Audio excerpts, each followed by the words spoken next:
What up, y'all? It's your boy R to the A to the S. Yes, Roz here with Pursuit Across the Block. And today I'm here to give you my opinion, and let me emphasize my opinion, okay?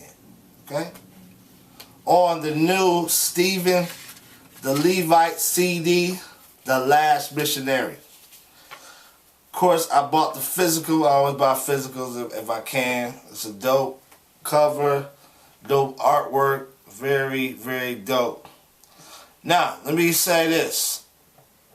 I hear a lot of people saying this is a backpacker album, and let me state, I don't think this is a backpacker album.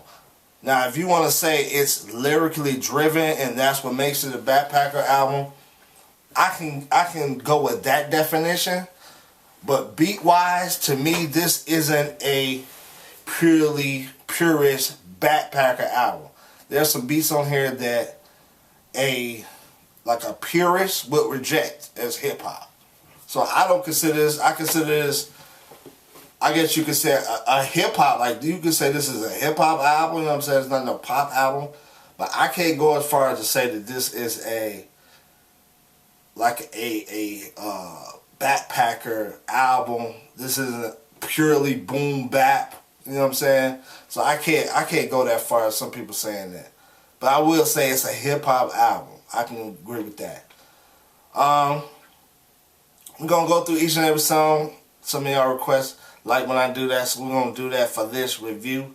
No comedy, maybe, who knows. First song, First Missionaries.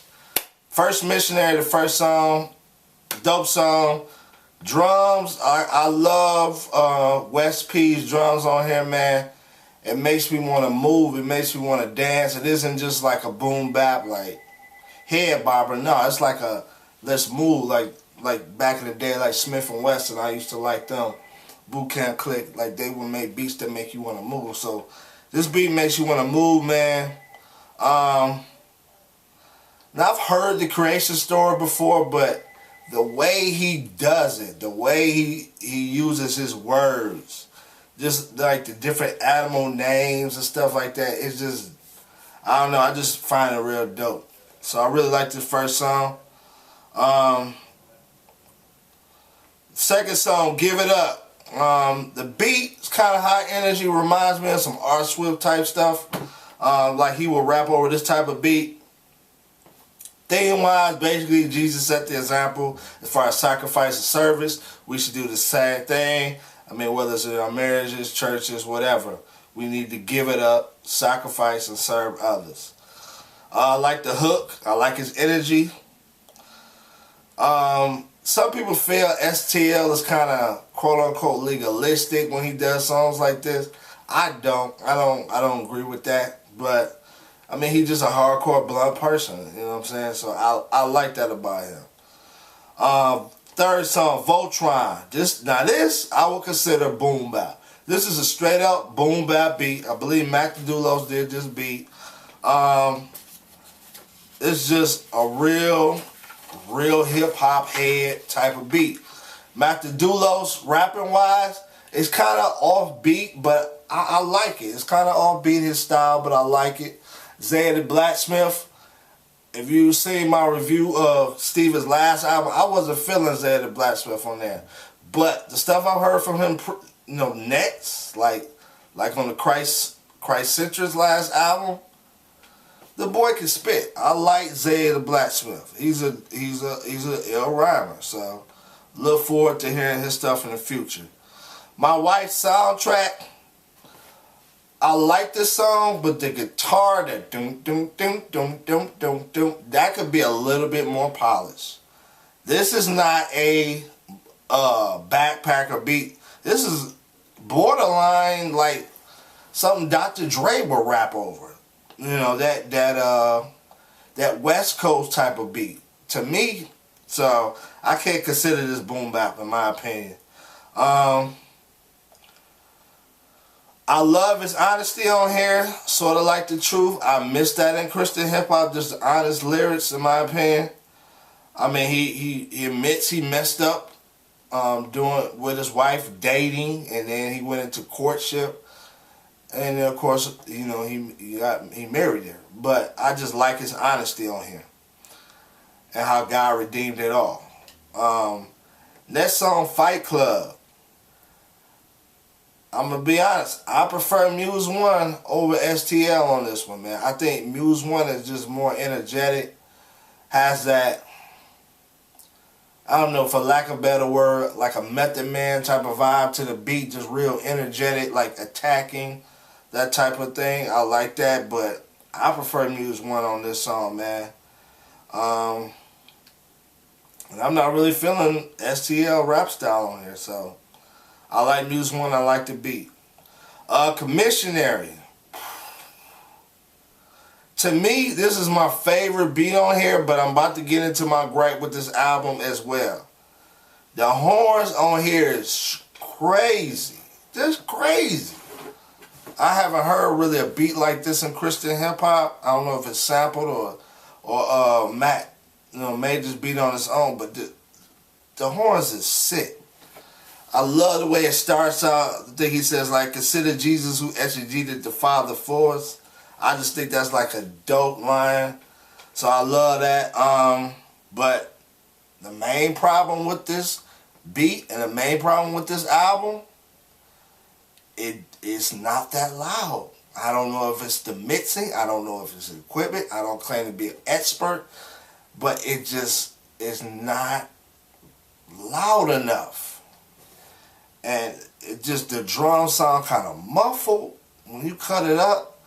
So I think it's the mixing, y'all. And that is so disappointing because this is my favorite beat on here, but I can't bang it like I want to. Divided Lies.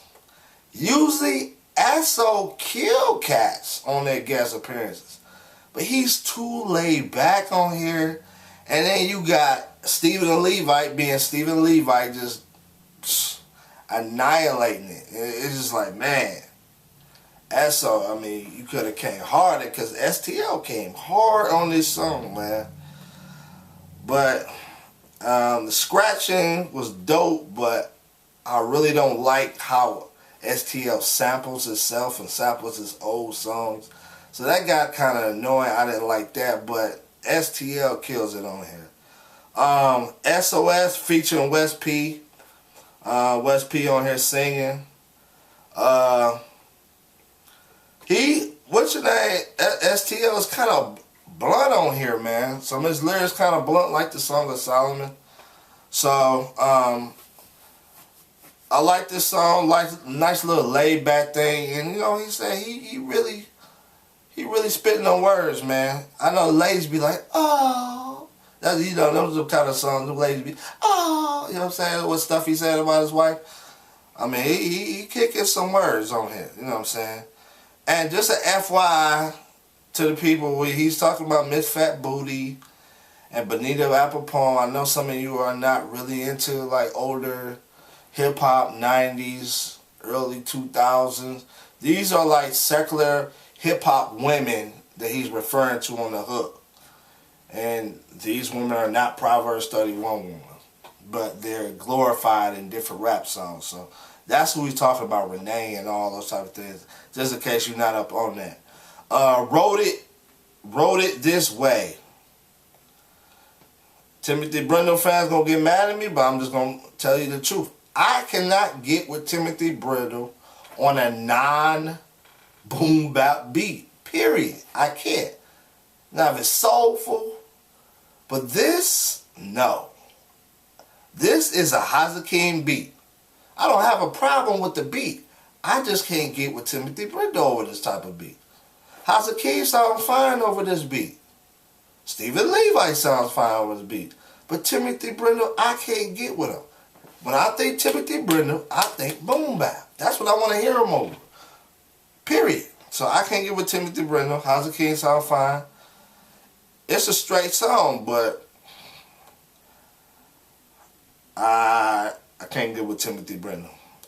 Temptations. Once again, he's honest on here, sort of like the truth. He's open. He's vulnerable. I love lyrics like that. I'm definitely feeling that, hey, he's an artist that's not going to sell out to commercial rap. So I'm saying he gonna be himself. So I give him props for that. Intermission. Of course, the beat is from DJ's official album, Intermission. It's right after the song that STL did. This beat is taken from that. And again, this beat is a great example of what I mean. Of mixing. This is the exact same beat. But I listened to STL beat, and then I put on my iPod and listened to an official beat. It's like night and day. Officials is louder. It's just mixed better. And just, again, it takes away. So it's hard for me to get into the song because I know how the original sound. Y'all know I ain't gonna know how to pronounce this. Rehoboam. This is a dope voice sample. Maybe it's kind of Wu-Tang-esque. Maybe it's Jay Dilla-esque. But it's just a dope beat. Dope hip-hop beat, man. By West P. It just has that hip-hop vibe to it, man. That dark type of beat. I love this type of stuff. His delivery is kind of average, though. I'm not feeling that, but I really like this song because of the beat.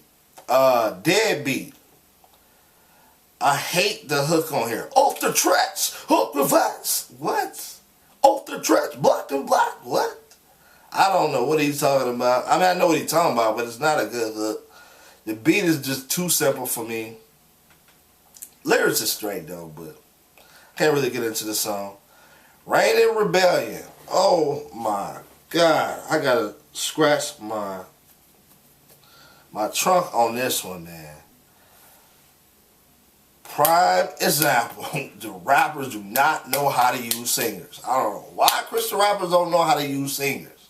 Y'all know I complain about this all the time on the show. Leah Smith. Dope singer.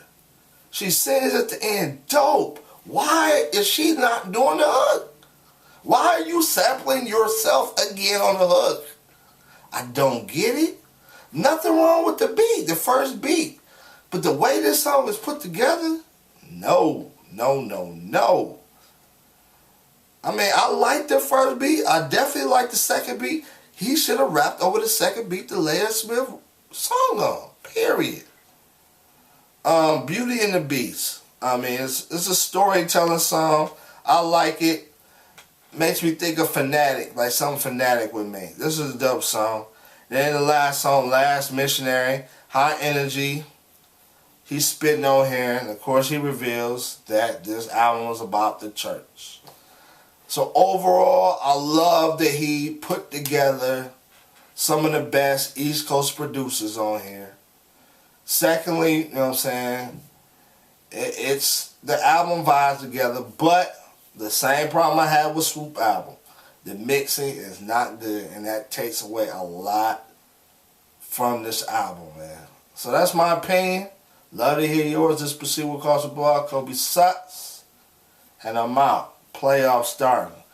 Down with the Lakers. Yeah, dig.